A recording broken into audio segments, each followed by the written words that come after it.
नमस्कार दोस्तों, HL asset में आप सबों का स्वागत है।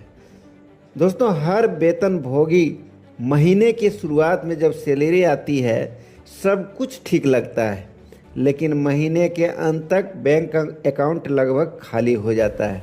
अगर ऐसा होता है तो इसकी वजह कमाई नहीं बल्कि खराब कैश फ्लो मैनेजमेंट हो सकती है। दोस्तों, आज के इस वीडियो में हम समझेंगे कि कैश फ्लो मैनेजमेंट क्या है, यह क्यों ज़रूरी है और कैसे आप अपने पैसों पर बेहतर नियंत्रण पाकर अपनी वित्तीय स्थिति को मजबूत बना सकते हैं। तो दोस्तों, चलिए शुरुआत करते हैं। सबसे पहले समझते हैं कि कैश फ्लो मैनेजमेंट होता क्या है। सरल भाषा में कहें तो आपके पास कितना पैसा आ रहा है और कितना पैसा बाहर जा रहा है, इसे समझना और नियंत्रित करना ही कैश फ्लो मैनेजमेंट कहलाता है। जब आपको अपने पैसों की पूरी जानकारी होती है तब आप बेहतर वित्तीय निर्णय ले पाते हैं।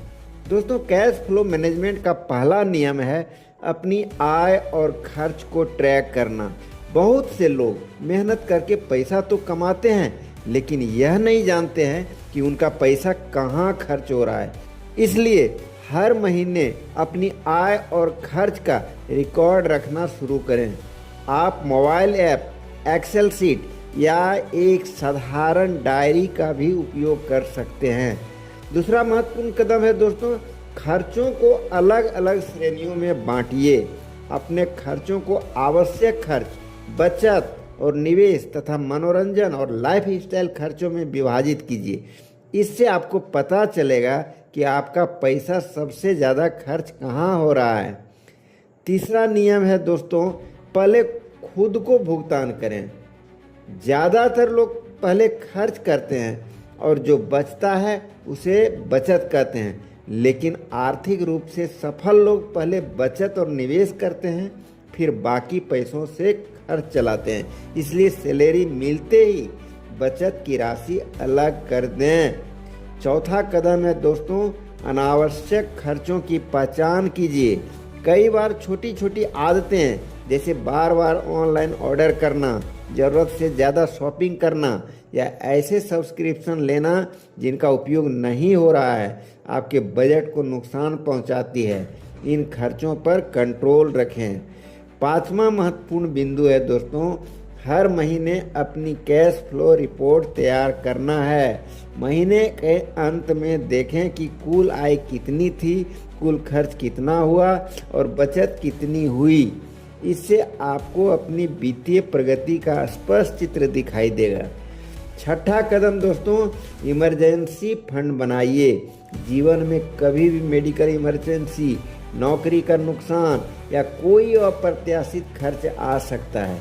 इसलिए कम से कम 3 से 6 महीने के खर्च के बराबर एक आपातकालीन फंड जरूर तैयार करें। और सातवां और आखिरी अंतिम बिंदु यह है कि आय बढ़ाने के अवसर तलाशें। यदि खर्च नियंत्रित करने के बाद भी पर्याप्त बचत नहीं हो रही है तो अपनी आय बढ़ाने के लिए नए स्किल सीखें, जैसे फ्रीलांसिंग करें या कोई अतिरिक्त आय का स्रोत विकसित करो। दोस्तों, याद रखिए कि पैसा कमाना महत्वपूर्ण है, लेकिन उससे भी ज़्यादा महत्वपूर्ण है पैसों की सही तरीके से मैनेज करना। कैश फ्लो मैनेजमेंट आपको यह सिखाता है कि हर रुपये को एक उद्देश्य के साथ कैसे इस्तेमाल किया जाए।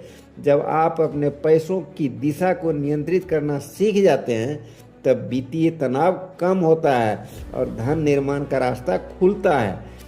उम्मीद करता हूं दोस्तों कि आज की यह जानकारी आपके लिए उपयोगी रही होगी। अगर वीडियो पसंद आया हो तो इसे लाइक करें, अपने दोस्तों और परिवार के साथ शेयर करें और ऐसे ही फाइनेंशियल ज्ञान से भरपूर वीडियो देखने के लिए HL एसेट चैनल को सब्सक्राइब करना ना भूलें।